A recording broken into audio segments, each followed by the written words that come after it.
Thank you. Please be seated. Before I turn things over to Veronica, I want to acknowledge our sponsors, our table sponsors for today, Borden Ladner Gervais, the Institute of Chartered Accountants of Ontario, the Learning Partnership, and Navigator Limited. Thank you for all your support. And thank you one more time to Scotiabank, represented here today by Gillian Riley, for their sponsorship of this lunch and their continued support of the Canadian Club's events throughout our season. Now I would like to ask Gillian Riley to come to the podium to say a few words, please.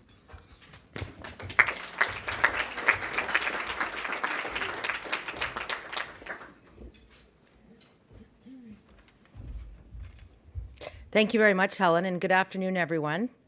It's so exciting to see so many students here today and so many of you in the audience watching as well.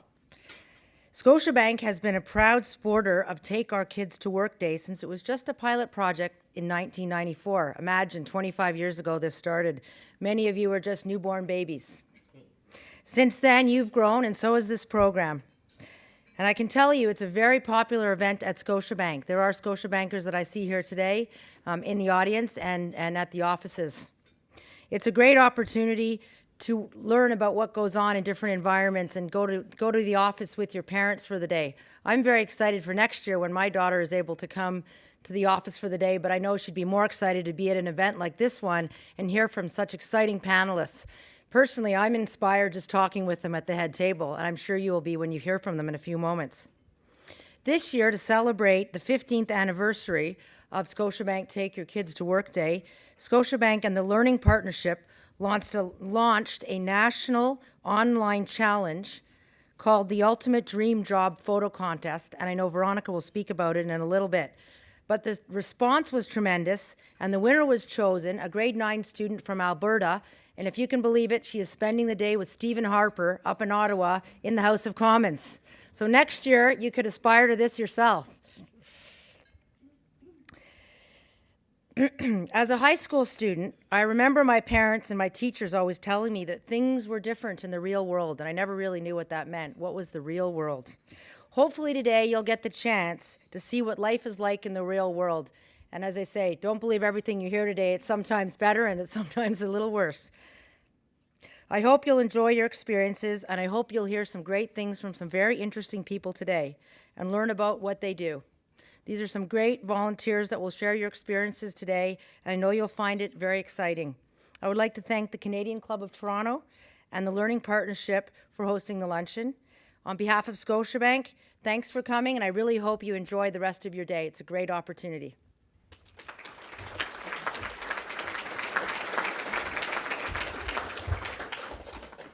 Thank you very much, Gillian. Now I'm going to ask Veronica Lacey to come to the podium to say a few words about Take Our Kids to Work and to introduce our moderator and panelists. Thank you, Helen, and good afternoon, ladies and gentlemen. I'm absolutely thrilled to be here today, to be with so many young people. I have to say that in the 3 years that we have done this, this is the most number of young people, of kids, that have been at a luncheon. And I think that's a real accomplishment. So give yourselves a big hand. Helen, I'd like to thank the Canadian Club for hosting this with the Learning Partnership, and especially you, because it was at a time when you were the president that you said, absolutely, take our kids to work. That is the best kind of event that the Canadian Club should be involved with. So thank you. We remember that, and we look forward to many, many more years of Take Our Kids to Work as well. Thank you, of course, to Scotiabank for hosting and for sponsoring Take Our Kids to Work since 1994, and to the parents and to the guardians, aunts, uncles, teachers who are here, who brought the kids. Thank you for being with us. But of course, always a very, very special thank you to the kids who are here today. It's interesting, if you think about Canada, we have about 200 kids, young people here today. There are over 250,000 kids across every province and territory who are in the workplace, in every corner of our country, from sea to sea to sea. And the number of opportunities and experiences that they're enjoying today are immense. So what is Take Our Kids to Work Day, and why the Learning Partnership, which is all about championing public education across the country? Well, as you heard Jillian say, 15 years ago, some of you were not even around. Your parents were thinking about the prospect of each one of you. Those who were in the very first Take Our Kids to Work Day today are 28 years old. They're in careers and in the trades and making life happen in their communities right across this country. You heard Jillian talk about how we celebrated Take Our Kids to Work anniversary this year, and that's the Ultimate Dream Job Contest.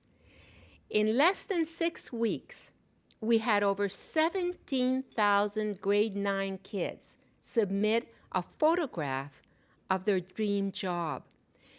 The number of photos, fantastic photos of kids who wanted to join the armed forces, of kids who wanted to be chefs, of kids who wanted to be athletes, of kids who wanted to be ambassadors and mathematicians and ecologists. All the dreams. Sometimes we think, oh, grade 9 kids, 13 years old, they're not really dreaming about big jobs. It's not true. It's not true. When we talk to you, you're not only thinking about exciting careers, you're thinking about changing the world. And you said it in your photographs. So next year, get ready. We want to see those photographs. Maybe you want to be the best model or an actor, or maybe you want to be the Prime Minister of Canada. And all of that is possible here. So what is special about this day is it's your glimpse about what can be there for you. But just as importantly, it's a glimpse to see how hard your parents work on your behalf. And I want you to put your hands together and let's thank your parents for creating such great futures for all of us.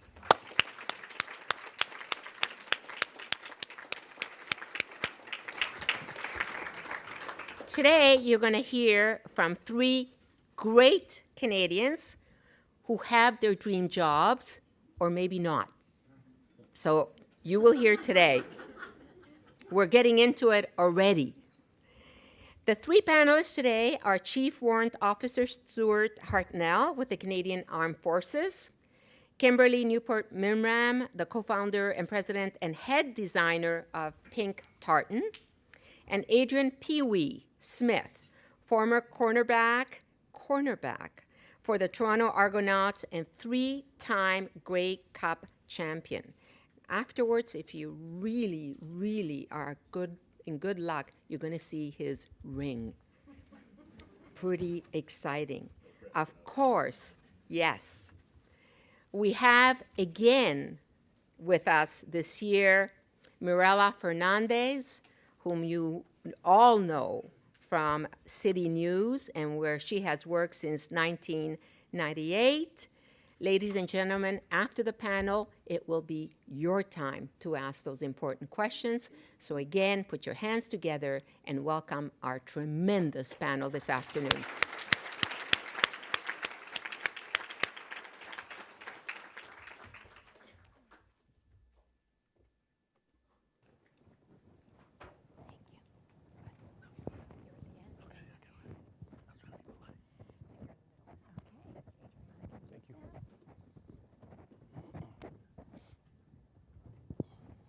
Hello. We get in the hot seat. That's what we call it up here, the hot seat.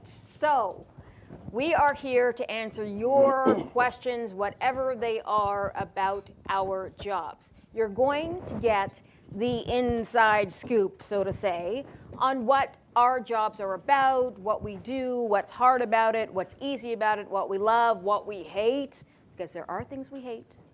and how we got to where we are in life. So we're going to open all of that discussion. You have cards on your table, everyone, which you can write your questions on, because I know if you're like my nephew James, he doesn't want to stand up and talk in front of a crowded room. Right, James? Yeah. So write your questions down, and we will bring them up to ask our guests a little bit about myself. I grew up in Malvern. Anybody from Malvern here today? Where? There we go. What school? MT? Yeah. That's right. See, I recognize the MT. I went to Pope. James goes to Pope. So we were your basketball rivals, just so you know. You didn't just see the MT on their sweaters. That's what I saw. That's what gave it away. So I grew up in Malvern. I went to school in Ottawa for university. I took journalism. And I have been at City TV now for a long time, 12 years. And I'm a reporter and an anchor. So I do the 5 o'clock news on Channel 7 from 5 to 5:30. But I also go out during the day to file stories. I'm a general assignment reporter. That means I can do anything from going to a murder scene, going to court to cover a trial, going to interview somebody one-on-one like Beyonce. Yes, I've talked to Beyonce. She's very cool. So anything on the table as a general assignment reporter. So that's what I do. I'm going to ask our guests to give us a very brief synopsis of what they do and reiterate their positions and what they do in life. We'll start with Stuart. Well, I'm a Chief Warrant Officer in the Canadian Armed Forces, and I know this is a difficult thing to understand, our rank structure, but we have enlisted ranks and we have officer ranks. And my rank as a Chief Warrant Officer, I am the highest ranking non-commissioned member in my organization. I'm a member of the Army, and in the Army we have a whole number of trades. My trade, I am an infantry soldier. What does that mean? I'm the guy on the ground that has the rifle, that goes forward and closes with the enemy. So we do security tasks at home and abroad. We conduct combat operations currently in Afghanistan. And I have a battle group that's currently training right now. They're actually in the field. It's 1,200 of my soldiers are in the field today. And we are getting ready to deploy to Afghanistan in April. Great, thank you. Kim. Well, I'm a fashion designer. I have a company called Pink Tartan, which is sold all over North America. And I came from Niagara Falls. I went to fashion school and then did a whole series of different aspects of fashion, from buying to merchandising to product development, and sort of came to design later in my career. And it's amazing because fashion is really, it's fashion and branding. So there's two things that go together with the job that I do every day. Okay. Adrienne, I know you're in investment now. So tell us a little bit about football and a little bit about investment. All right, my name is Adrian Smith. I come from Kansas City, Missouri. I became a Canadian citizen 3 years ago, so I am Canadian. Thank you very much. So I'm not going anywhere. I didn't come here for the health care. I'm not going anywhere. I'm staying here. I played football for the Toronto Argonauts for 12 years. I had 3 Grey Cup championships, and now I'm in the investment planning stage of my life. I actually own a financial company called Simple Financial Management. We have offices in Kitchener, London, and in Calgary, and I have about 35 agents that are underneath me. Okay. Let's talk about the worst job you've ever had in your life, because obviously we didn't all roll out of bed and become what we are today. For me, I did telephone survey. So you know those annoying people that call you at dinner time? Yeah, that was me when I was 16. And we literally got a page of the phone book, and we would just go down through the names and call people to ask them questions about whatever the topic of the day was, what brands they buy, what cars they drive. And I hated it, and I did it for 6 months part-time while I was in school, but that was my worst job. We'll start at the end. We'll come back this way. Adrian. I don't think there's a worse job.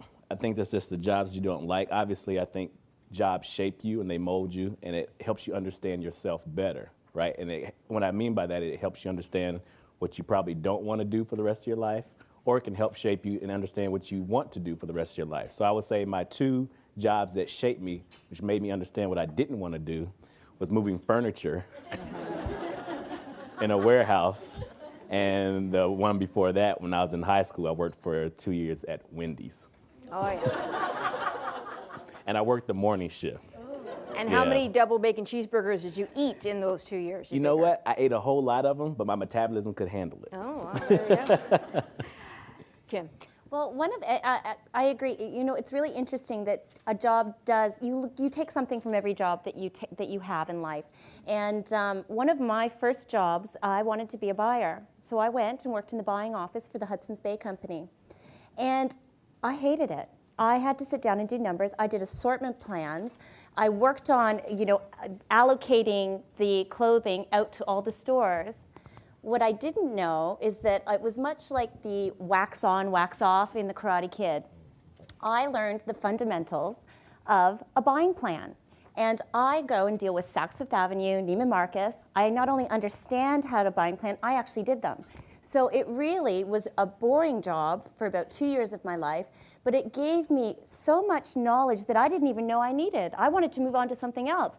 But the key is to do the best where you're at so that you can grow and move on to something else. And you'll never know when you need it. That's true, because even though I didn't like doing the telephone surveys, it taught me how to handle rejection very well, which is part of my job right now, because I have to go out often and get people's views and comments and opinions on different things. And I'll hit the street and say, so, you know, what do you think about President Bush's re-election, or what do you think about Harper's latest decision?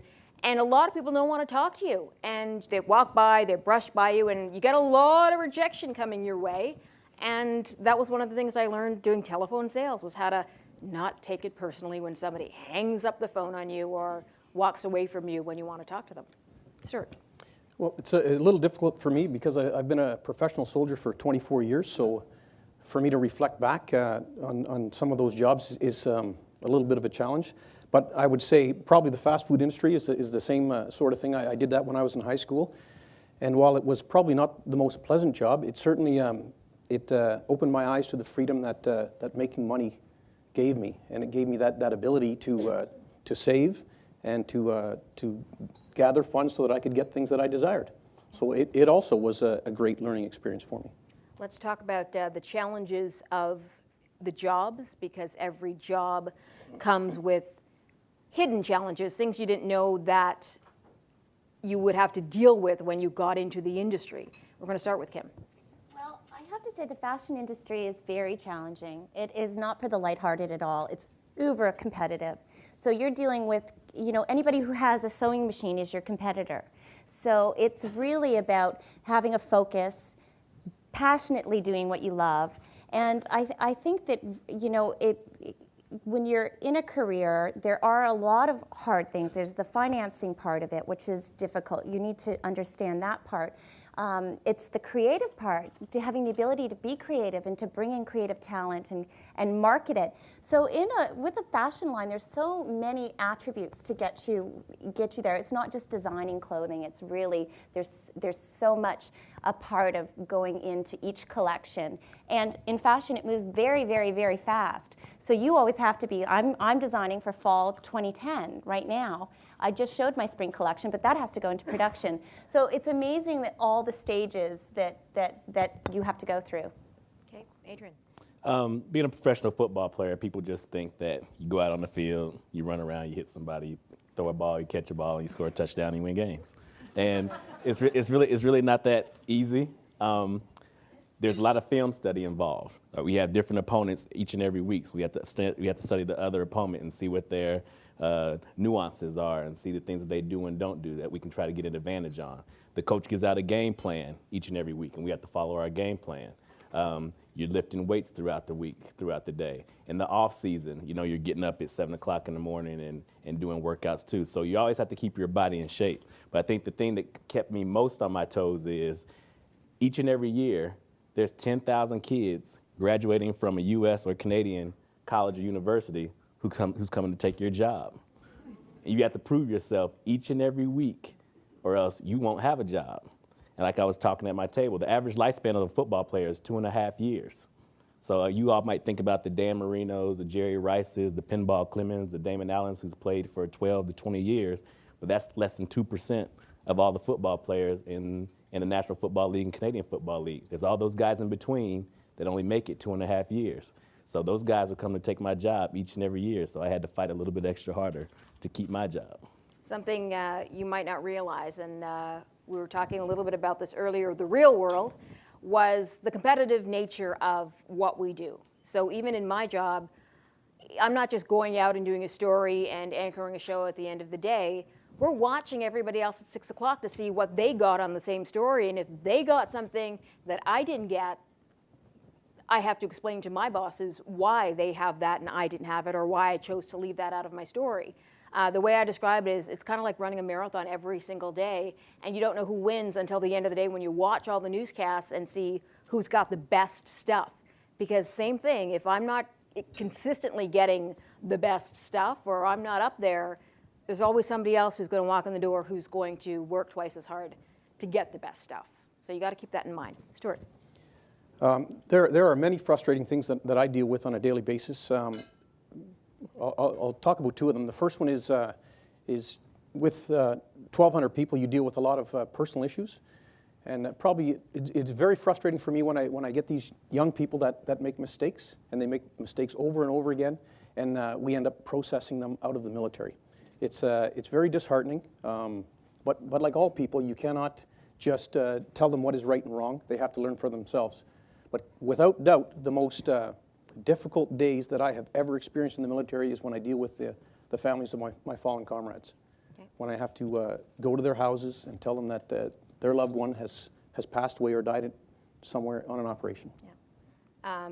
People think television is very glamorous. It's actually, news anyway, is one of the least glamorous jobs you could have, for the same sorts of reasons that if there's a murder and, you know, it was a 16-year-old kid, our job is to go find their family the next day or the same day and say, hey, could you talk to us about your son or your daughter, and do you mind giving us a picture and just giving us a quick comment?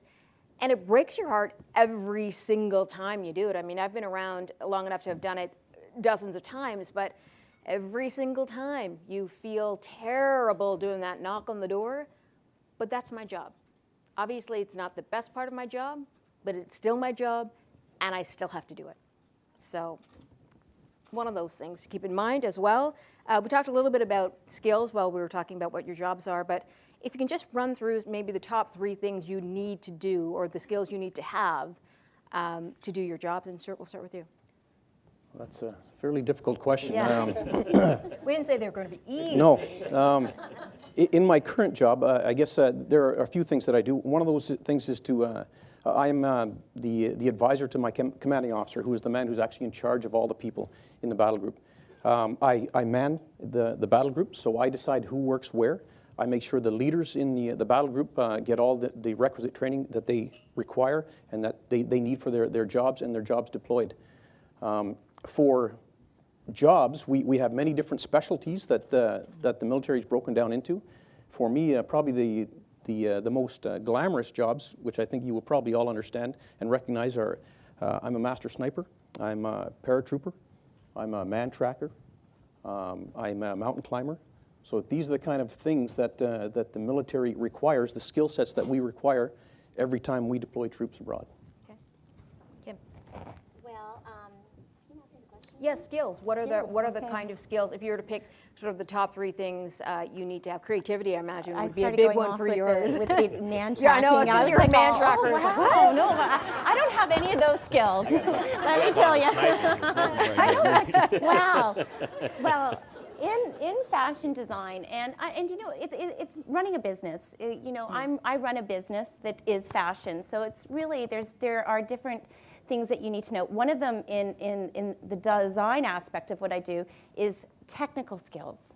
You cannot just make a pretty dress and think it's going to be okay. You have to figure out how to construct it. There's a lot of technical information that goes into every piece of a garment. I mean, blazers, a million different pieces. So you have fusing, you have all this that have to come together and fit perfectly. And if you don't have the technical aspect, it's not going to fit. You're not going to be able to sell it. So that's one of the skills there.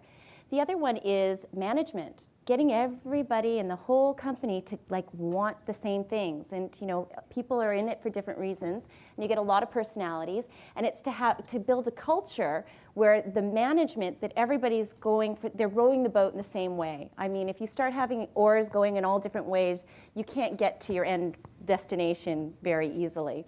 And the other thing is marketing. I think that you have to be able to get out there and market your brand, market your clothes.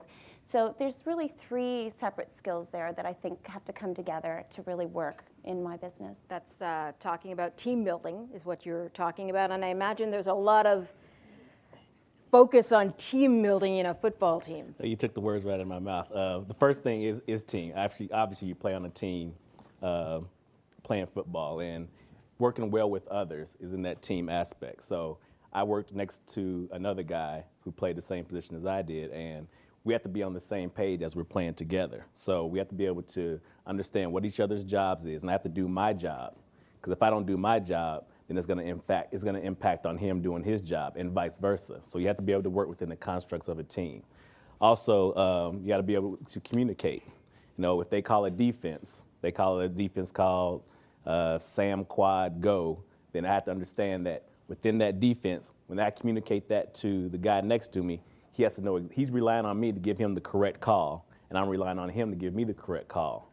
And also, we might have audibles, we might have checks at the line of scrimmage. If the offense does something differently than what we think they're going to do, we have to be able to check out of that and go to another defense. So everybody has to have the ability to communicate.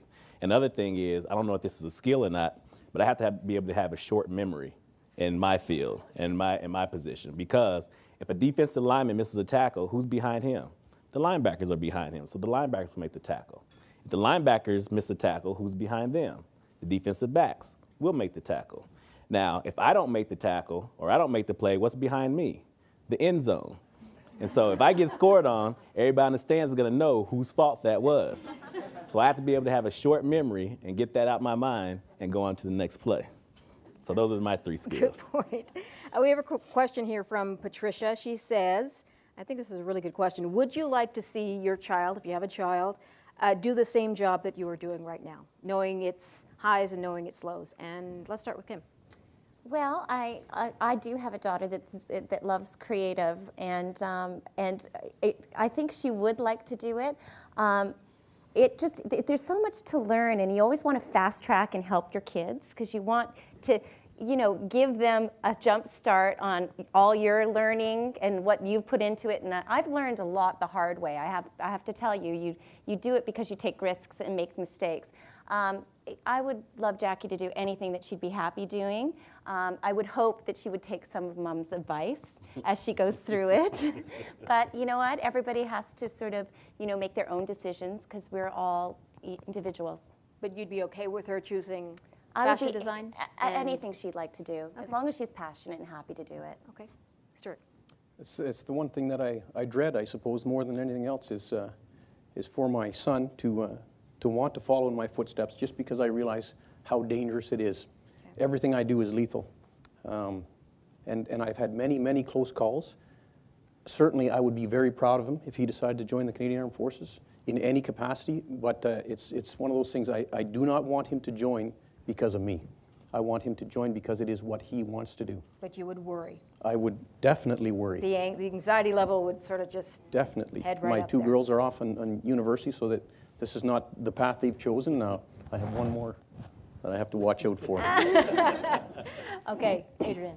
Being a sniper, I'll make sure my son stays Yeah. away from me. It's one of those double-edged swords. Obviously, you want to have your kids do whatever they want to do, and my son is 9 years old, and he really does want to be a football player, and he plays other sports right now because I won't allow him to play football because I think at this point in time is no reason for him to play, and I think he'll knock himself out because he's really a type A personality kid, and he loves to run and hit things, and especially me, So, but if that's the path he wanted to take, obviously I welcome it. I would give him all the skills and knowledge that I have. I know, like, as she was saying, that, you want to fast track them to the creative side and things of that sort. Now, you don't want to give them, hey, I know what they're about to do. I'm going to give you, tell you what to do now. But they have to take their own path. They have to learn in their own time.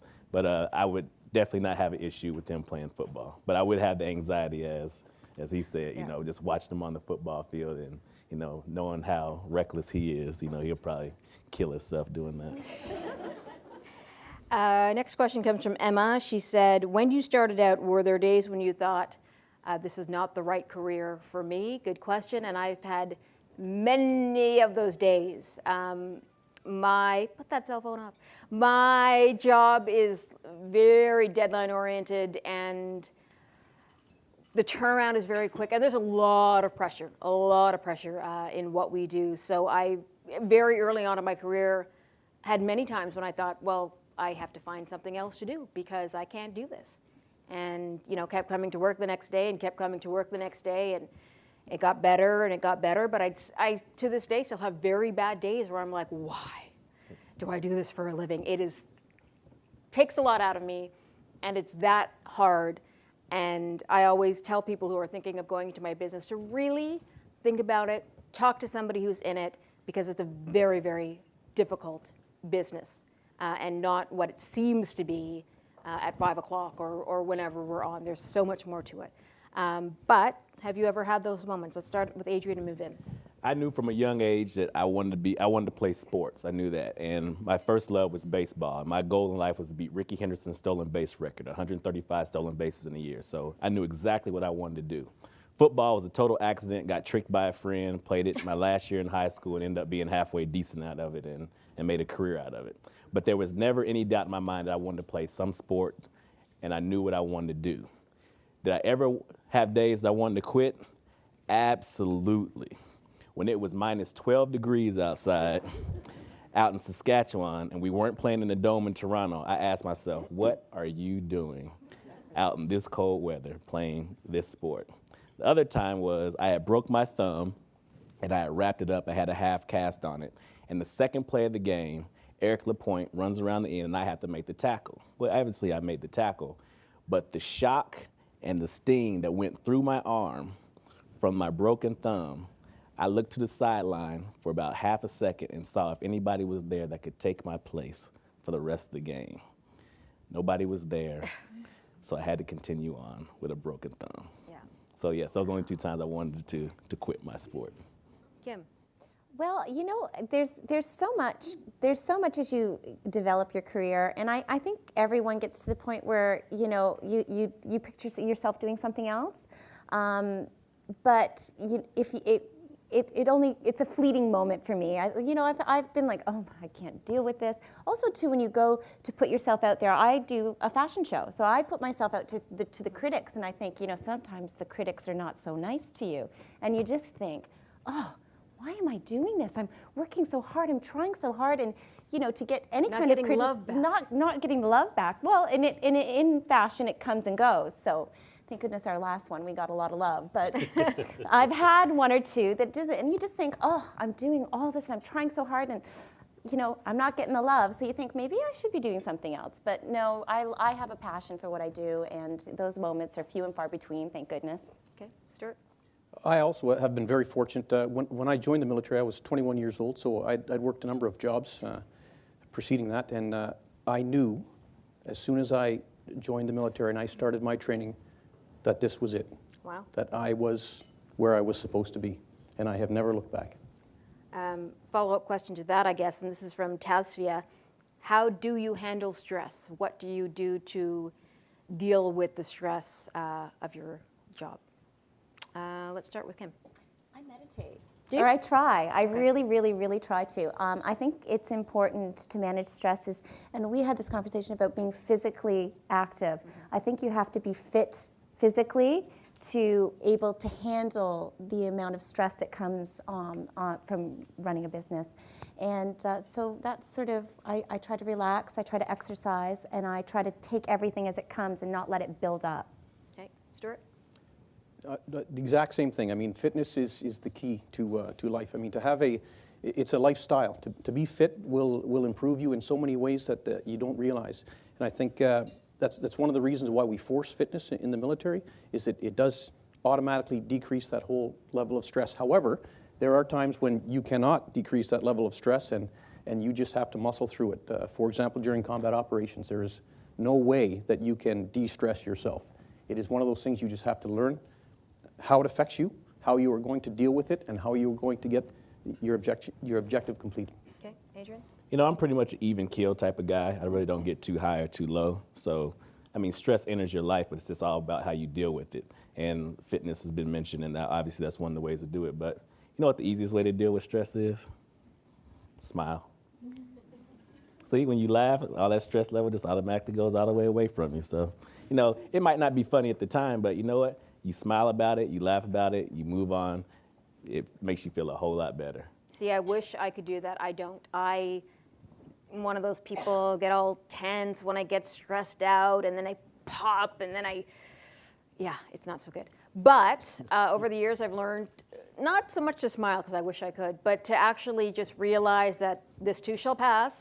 Whatever it is, you know, I'm going to get through it somehow, some way, and I try to take it sort of more in the course of life as this is something that I have to deal with.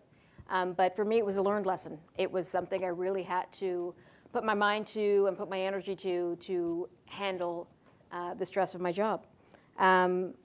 First taste of success. I want to know the first moments in your career when you went, wow, you know, I'm doing okay. This feels good. I feel like I've accomplished something in my dream job. I'm going to start with Stuart. We're going to go out this way. Well, I suppose it would be the culmination of my initial basic training course. I was chosen as the top candidate. I was chosen as the most physically fit. And the Battlecraft Award was presented to me as well. So I knew that I was in the right place. There we go. It was a peer assessed and a staff assessed thing. Kim. You know, one of my biggest memories of feeling success was, you know, when you start and I was a junior buyer. So I was a junior buyer. I never had the title of being a buyer. And I worked really hard, and I stayed till 9 o'clock every night. And I wanted to be a buyer so badly. And I put a goal that if I wasn't going to be selected to become a buyer by a certain timeline, then I was going to start looking for another job. So the funny thing happened is I set it as my birthday. On my birthday of that year, I got a promotion. Nobody knew it was my goal. Nobody knew it was my birthday. And I just thought, you know what? It was meant to be. There you go. Adrian. I guess my first taste of success, I would say, is, like I said earlier, football is a total accident. Didn't plan on playing football any part of my life. And when I got to university, after my first year of being a starter, the coach comes into the meeting room at the end of the season on one particular day, and he announces that I had made the All-American team. And no word of a lie, I was naive to what the All-American team was. So I was like, oh, wow, cool. What did I do? It's like, you know, you're one of the best at your position in the whole entire country. It's like, oh. So I guess that's pretty cool. I guess I did pretty good this year. Yeah. I mean, I knew I was getting interceptions. I knew I was playing well. But, you know, to get the accolade as one of the top people in your position in the entire United States was probably a pretty cool thing. So I was like, you know what? You probably could make a good living at that, and people probably think that you're pretty good. So that's probably my first taste of success. Daniel has a question specifically for Adrian. Was the Grey Cup, or is the Grey Cup heavy, and did you ever drop it? I have not dropped the Grey Cup. The Grey Cup's not that heavy. It's hollow on the inside, so it's not one of those things that are really heavy. Great thing to win. Wherever you are, Daniel, I'll let you wear my ring afterwards. The ring is probably heavier than the Grey Cup. And this one's for Stuart. How old do you need to be to join the Army? Well, with parental consent, you have to be 16 years old. But we don't like to take people when they're 16 years old. We like to have them complete their high school education. So more along the lines of an 18-year-old would be the target age that we would look for people to join the Canadian Forces. However, there are no age restrictions because of our human rights and freedoms. So you can be 40 years old and still join the Canadian Armed Forces. Question next is from Manusha. At the end of the day, what motivates you the most? Money, fame, talent, job satisfaction? What is your motivation for getting up to do what you do every day? And Adrian, we'll start with you. We'll move in. My son is my motivation for getting up every single day and doing what I do now. I don't know who that was, but that was loud. Oh, he's way back there. Yeah, he truly is my motivation. He's the best thing that's ever happened to me. You know, he's a chip off the old block. You know, except for the Type A personality. Except for the Type A personality. You know, he had. You know, I love my son's wit and his humor, and I come from a very sarcastic family, very facetious family. My mother, my father, and my son has, I guess, genetically got that in some way, shape, or form. But truly is every day seeing him in the morning is my motivation. Kim. I'm highly motivated when I see people wear the clothes.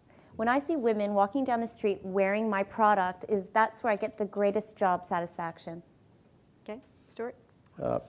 For me, it's certainly it is job satisfaction, and it is dealing with young Canadians. That's the primary reason why I do it.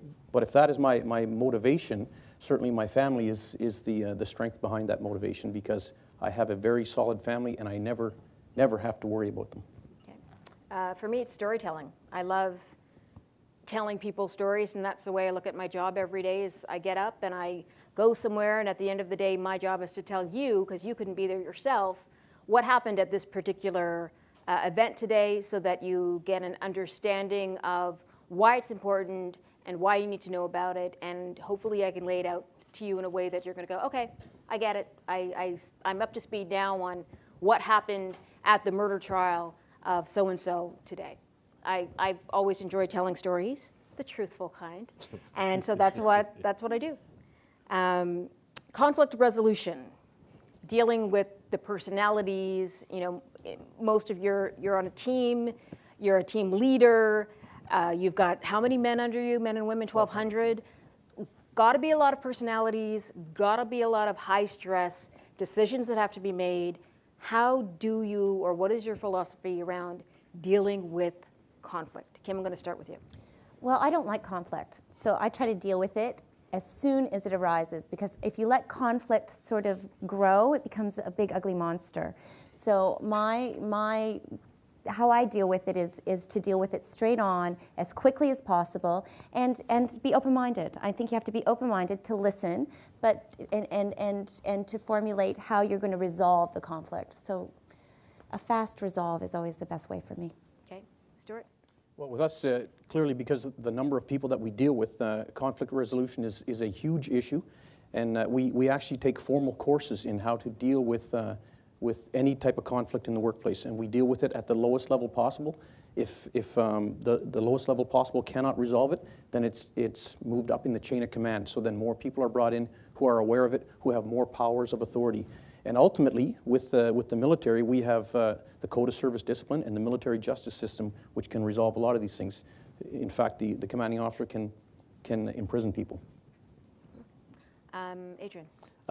Being on a team of football players, and everybody's coming from all over the world, you have guys who've had a lot of success. And so with a lot of success, rightly or wrongly, a lot of egos become involved, and people think that they are, the best of who they are. So when egos get involved, people can try to enforce or impress things upon other people, or try to think that they're bigger than the team. And there's an old saying that there's no I in team, right? So when people don't put the team first, we were fortunate to have a lot of guys, a lot of core group of guys that played on the team for a long period of time. I played for 12 years. Mike O'Shea played for 14 years. Pinball played for 12 years. So when we all played together, if there was a situation where someone thought they were bigger than the team, there's always strength in numbers, kind of like, as he was saying, in the military. So when the team leaders come together and tell a guy that, hey, you're kind of bucking the system and not being involved in the team and keeping the team first, they kind of get the message. If they don't get the message then they get The boot. the boot. Let's talk a little bit about terms of your career. You were talking about the average career for a football player lasts 2.5 years, you said. Can you do what you do successfully for the rest of your life, or is there a certain, is there an average amount of time somebody's going to do it? Stuart, you've been there for 24 years. But is that average? Do people tend to stay that long, or is there a high burnout rate in what you do? I think it's different with each generation, and like I was speaking to at the table, the current generation, what we have is a great number of young people who want to join the military. They want to do 3 years in the military. They want to deploy on an operation, and they want to get out. They want this to be a part of their life's building blocks, and we have large numbers of soldiers that do that. So that's part of it, and that is an excellent part, because it brings value back to Canada, to Canadian society. But there are the few that all of a sudden they'll say, well, maybe I'll stick around for another 3 years. And then they're trapped into that 3 years, and it's still exciting, and they learn constantly, and you end up like me. And then there's some people who do it forever. A couple of decades, there and we're still here. Kim? Well, Giorgio Armani, Valentino, I mean, these are Donna Karan, they've been doing design for a long time. So I don't think there's really an expiration date on fashion design as long as the public still wants your product. Okay, let's talk a little bit about training or education that got you into your fields. You said you entered the Army at 21. Yes. So you went, did you do college before that, or did you? I did not. I What was your completed my path? high school education, and then I wanted to be an automotive mechanic. Okay. And I did that until I was 20, and I realized I'd mastered the internal combustion engine, and I thought, is that it? am I done learning? And I thought, I better try something else. So then I joined the military. Okay. And I've never stopped learning since. Well, I went and studied at George Brown. I took a manufacturing and merchandising course, so it was far from design. I came to design sort of at the end, as I said. So I think that learning I've been in the fashion business for a long time, and at lots of different capacities, and I've learned something along the way that has sort of molded me to be able to design and bring a product to market. Okay, Adrian. I went to Missouri State University, went there on a football scholarship, but I did get a degree, not in speaking, but I did get a degree in human resource management. So my last 5 years of playing football, actually, I worked for General Motors in a human resource department, and so I got education in my field of study. So I get up at 7 o'clock in the morning, or be at work at 7, leave work at 12, go practice from 1 to 6, and do that all over again during the season. So after we won football games and guys were going out to the bar and party, and I had to go home and get ready for work in the morning. So and then in the off season, that was my full-time job. So I did that for my last 5 years of playing. So while I was there, the guy who I worked for actually got me into what I'm doing now, and that's the financial industry. I understood that it'd be more beneficial for me to own my own business, as she's doing, and get some benefits as far as that's concerned, and that's where the greater profits are as far as money is concerned. So instead of working for somebody, it kind of spurred my interest to get into the financial industry and own my own business. We've sort of touched on this, but can we go through an average day for you? I imagine there might not be an average day for some of you. You do different things all the time, and it changes every day depending on if you're here or abroad or where you are. But can you give us an idea of how long your day is and what you might do along the way of an average day? Kim, we'll start with you. Well, my day, because of the nature of the business, I do a lot of different things. So my days are never the same. And I drop my daughter off, and I start work at about 8:30. And I usually get home about 7, and it's whatever the priority is at the moment. So I have a different calendar. So my production calendar is different from my design calendar, that's different from my marketing calendar. So it's juggling a lot of different aspects of the business and different focuses. So for instance, I might have to get up at 5, get on an airplane, go do a product knowledge for all store meeting. Then I'll go and I'll do an event where I'll bring a group of women in to show them the product. I'll do television, and then I'll get on the phone to do, so where are our production at? Where are our deliveries at? I have to be in fittings. So we have fittings that are scheduled around my time. Fittings are where we actually do all the technical aspects of the garment of each design. And I have about 300 pieces in every collection per season. So that's 600 garments that are designed and developed and merchandised into a package. So there's a lot of stuff coming at me. So as I said, my day is never typical. It's always forever changing and pretty jam-packed. Yeah. Adrian. I don't know which one to answer. I guess when I played football, my day was pretty much patterned. Get up at 6, get my son to school by 7 o'clock, get into the office, work there till 12, as I said, then go to football practice from 1 to 6 and go home and watch film and do it all over again. So that was my typical day then. Now, with owning your own business, is what needs to be done at the time it needs to be done. So still get up and get my son to school every day, but I might have 2 meetings one day, I might have 5 one day, I might have a seminar at night, I may have to come speak to some kids here at the Intercontinental Hotel about a job fair, take your kid to work day, so there's different things I get to do. So I'm at a point in time where I get to quote unquote work smarter and not harder. But the times that I have my hour meetings or whatever, they are high intensity and they are things that need to be done. So it just varies from day to day right now. Stuart.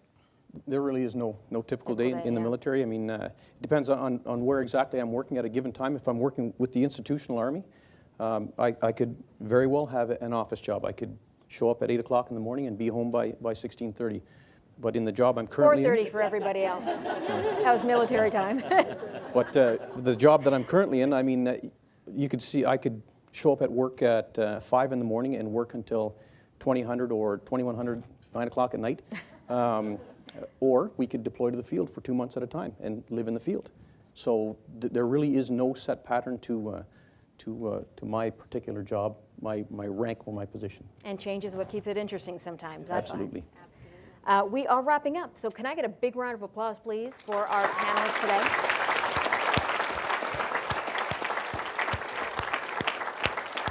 But just before we wrap it all up for good, we have prizes to give out. So I think we've got a bowl, and Lynn Chow is going to help us with that. She's got cards. We're going to pick from the cards, and we're going to hand out some prizes. We're going to start with Adrian. Adrian starts and ends this one. One card from that bowl, and the winner is going to get an Argonauts football T-shirt and pin. It goes to Patricia I. Patricia. There we go. Oh, wow. Do I have the ticket? Oh, the prizes will come to you. There you go. You can shake the ring if you want to, though. Kim's going to pick the next winner, and this is for another Argonauts football T-shirt and pin. Goes to Hannah Glover. Hannah. There we go. And Look at Stuart, you. another Argos football T-shirt. I So wonder who why wants we're to doing win? the Argos thing this year. Glad you all won because Argos didn't win. Goes to Melissa McAmont? McAmont? McClymond. Climate? McClymond. Okay. And let's see, where are we? Kim is apparently picking the next one. Another T-shirt and pin going to Mitchell. Inani. Inani? Did I say that There we right? go. We're coming back to Stuart now, and the last two prizes, Argonaut tickets for Saturday's game. So let's see who gets the first pair. Tiffany Brower. Tiffany Brower. Congratulations. And Adrian's picking the last pair of Argonauts tickets. So let's see who gets that last pair of tickets. Alexandra. Just Alexandra? Just Alexandra. Is there a table number? A11. A11. Is that a table number? No? what's that? Oh. Is it possible to get... She's gone where? She stepped out? Pick So Brittany? should we pick another one, or should we wait for her? She's coming back. Okay, so we will hold off, and she'll get a nice surprise when she Get steps somebody back one into the ticket. room. Thank you very much, everybody, for taking part today. That was great. I think you are all fully released. Thanks. You too.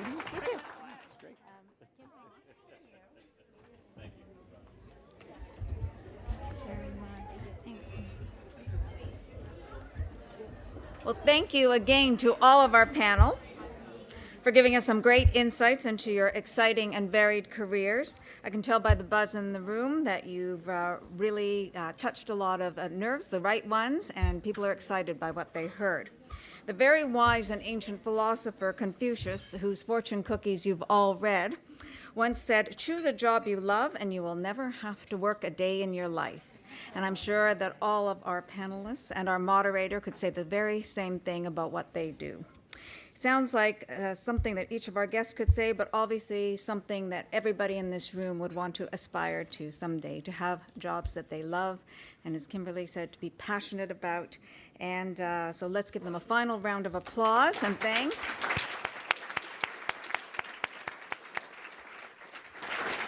And thank you to you, our audience, for being with us today and charging the room with your energy, your enthusiasm, and your excellent questions. And to the Learning Partnership, to the creators of Take Our Kids to Work, a great big thank you for working with the Canadian Club for Take Our Kids to Lunch Day. Let's do lunch again next year. And for now, we are adjourned.